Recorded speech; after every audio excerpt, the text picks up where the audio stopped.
Customer success, not only is it a department, but it's also, I think more importantly, a mindset that an organization takes in terms of thinking about how you align your company's actions and your priorities against your customers and making sure that they hit value and achieve their goals that they're looking to achieve. Customer success is more than just your helping put out the fires, even though they do a lot of firefighting. They are also that proactive thinker. And the individuals who are looking at how customers are utilizing your tool, what's working well, what isn't working well, what features are, really driving that value and what aren't.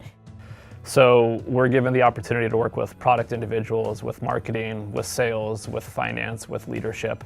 So what people go to success for is to have the exposure into different teams and things that they might be curious about for long-term career growth. Renewals is a huge component of subscription, and so what that means is with the ever-increasing options that your customers have, when it comes time for renewal, they have an option to choose something else. And so customer success is there to protect the revenue. It could feel like account management, it could feel like professional services, it could feel like support. It's really a lot of those things kind of combined into one.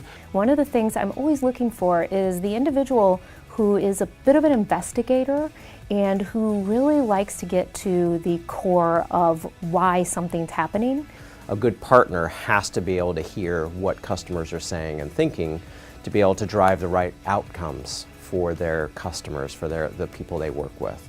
So they need to be good listeners, be able to identify obstacles and provide the right solutions to those obstacles.